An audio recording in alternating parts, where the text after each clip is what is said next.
So Instagram just came out with new protections for teens, and is it time to rejoice as parents? No matter what's your go-to social media versus your teens, Instagram plays a massive role in how teenagers see themselves and their world. I know firsthand that it can be a great place for self-expression, watching cute animal videos, or, learning the ins and outs of some niche hobby. And while there's a lot of great things about Instagram, there's also some downsides. I'm a fully functioning adult with a fully formed brain, and I can start to get down sometimes when I'm scrolling Instagram, especially when I start comparing myself to others. And so it is a potentially harmful place with impressionable content for teens. And so definitely, parents, we have the right to worry about how these social media apps can influence our kids and especially their developing brain. Some of the topics and concerns are around online dating or grooming or body image issues. And so Instagram rolled out this latest update to address these concerns, these real and valid concerns from parents, as well as find a way to allow teens to still use the app and enjoy it. And so in this video, I'm going to tell you the 5 most important things that you need to know as a parent about Instagram's latest update in order to answer this question. Are these new features enough to keep teens safe on one of the most popular social media platforms? So let's break down Instagram's promises and what they really mean for parents and teens. Number 1, increase parental supervision tools. Keep a close eye without hovering. Is it a double-edged sword? One of the standout features in Instagram's latest update is the expanded parental controls. This tool is supposed to allow parents to monitor their teens' Instagram activity in a balanced way. You can now get an overview of your kids' followers, the accounts they're interacting with, and how much time they're spending on the app.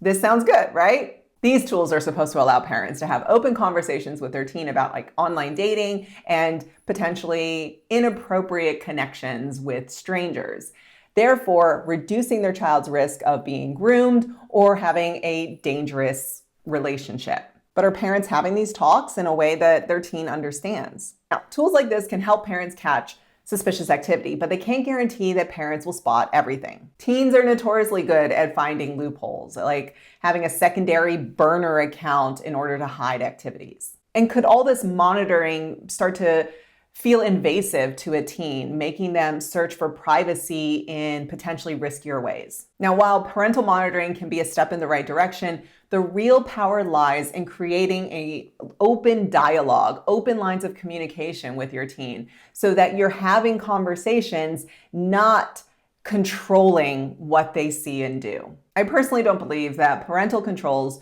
should be used to police a teen's every move, and instead they should be a conversation starter to talks about online safety, grooming, and potentially risky situations. Number 2, safer direct messaging. It's a less chance for unwanted contact, but what about peer pressure?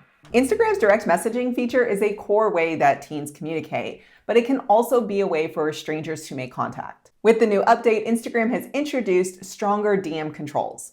Strangers can't just message teens without their approval, and any interaction from unknown accounts is flagged for review. And this is good because one of the biggest fears for parents is the risk of online grooming. Child sexual abusers will often use DMs as a way to initiate innocent communication that slowly begin to escalate. So Instagram's new improved messaging restrictions do add a layer of protections. But here's the thing, not all dangerous interactions come from strangers.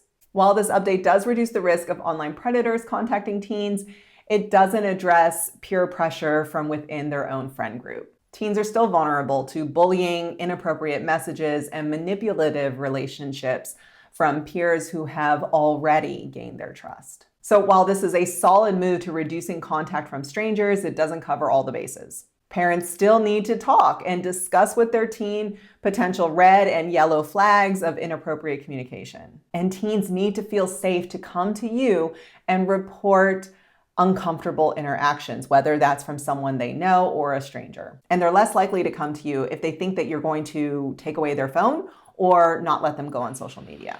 Number 3, age-appropriate content filters. Better control of what they see, but what slips through.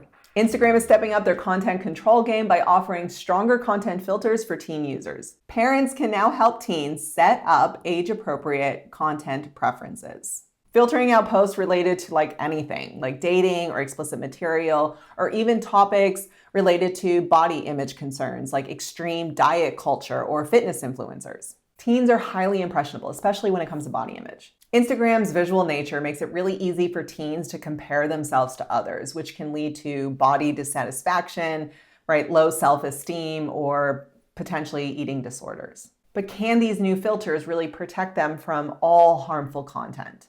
Now, filters are a great start, but when an algorithm is designed to keep teens on the platform, there is plenty of content that can slip through that is disguised as non-harmful. So yes, these filters are useful, but parents, you cannot rely on them alone. It's crucial to talk openly with your teen about what they're seeing in their feed and how it makes them feel. Talk about why a filter would be recommended. For example, if a filter was recommended to reduce sexually implicit content or eliminate it, talk about how sexually implicit content can influence their perception of sex and relationships. Educating your child on media literacy, porn literacy, and critical thinking is key in combating this pervasive nature of comparison on Instagram. Now, if you're looking to have a porn literacy talk with your preteen, or if you have an intermediate age kid and you're looking to have the sex talk or a masturbation talk, now's the time to join my parenting program. You can click on the link in the description or the comments and fill out this form and learn how to have these talks, but more importantly, learn how to start building stronger bonds of parent-child communication. Because hopefully what you're noticing here is that a lot of these parental controls and these updates to Instagram's teen account requires you to talk to your kid. So go on and fill out that form and let's find out if my parenting program is right for you.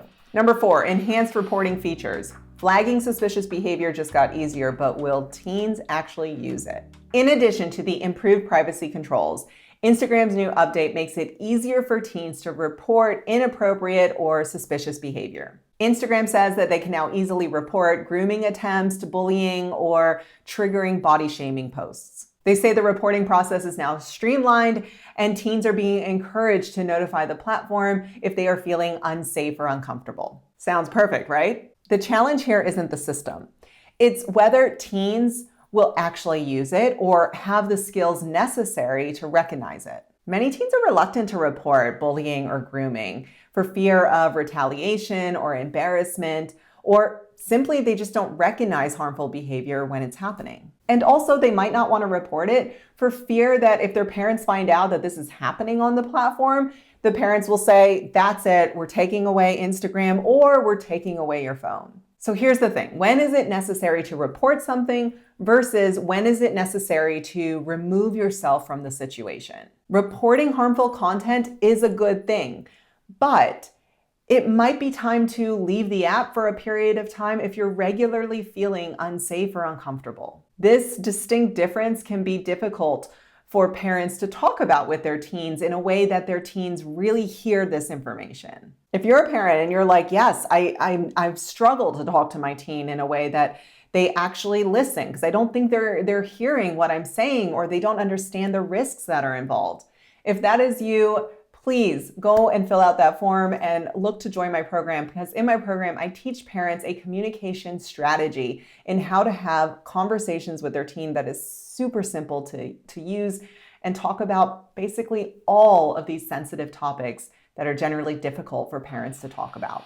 Number 5, time limits and usage insights, healthy habits or just another restriction? Screen time can quickly spiral out of control, especially on highly engaging platforms like Instagram. The latest update introduces better insights into how much time teens are actually spending on the app and allows parents to set time limits for daily use. These tools can help parents in creating healthy habits that balance Instagram time, right? Time that you spend on Instagram and real life activities. Now, of course, time limits can help curb excessive usage. But the real question here is what are the teens doing during that screen time? A teen can quickly spend an hour positively engaging with friends, or could spend that same amount of time consuming and absorbing harmful content or engaging in risky conversations. So limiting time alone doesn't address how that time is being used. So yeah, time limits are a good way to encourage healthier habits, but they should be a part of a larger conversation about, quality versus quantity. So the question is, how can we as parents make sure that the content that they're consuming during the screen time is enriching rather than harmful? And this is a question that I pose to parents, not just of teens, of kids at any age, right? How do we make sure the screen time is enriching? So those are the 5 main takeaways I think parents need to know about Instagram's latest update for teen accounts. I mean, this update was long overdue, and it is a step in the right direction for creating safer online environments for teens. And so now if you sit down and have a conversation with your teen and go over all of the things that are now in this update that is now on their teen account, and you explain why this is all being done and the protections that adults see teens need while on social media, they might feel like this is all just spying on them and you don't trust that they can interact safely on the app. And that's a valid concern as a teen. So make sure you go into these conversations with a clear strategy. And if you don't know what your strategy is, go on and fill out that form. So here are my final thoughts. As parents, we can't control everything that happens online and what our teen experiences and sees online. Just like, we can't control when they decide to have sex, right? So what we need to do is we need to make sure we are guiding them and giving them the information necessary so that they can make safer, healthier, and informed decisions for themselves. And so in the end, I think Instagram has given us an opportunity as parents to have this conversation with our teen. If we didn't know how to bring up, grooming or sexually implicit content, or, why we're concerned about their online use on the platform, this is a great opportunity. Talk about why Instagram has decided to make these changes to teen accounts and why you think it is also necessary for your teen to experience Instagram through this filter. And so now if you want to follow me on Instagram, here's my handle. But I'd also love it if you found this video to be helpful or useful in any way. Please go on and give it a like or share it with a parent friend who you think might find it helpful as well. I am Kathleen. I make videos on a regular basis for parents on how to have the modern day sex talks.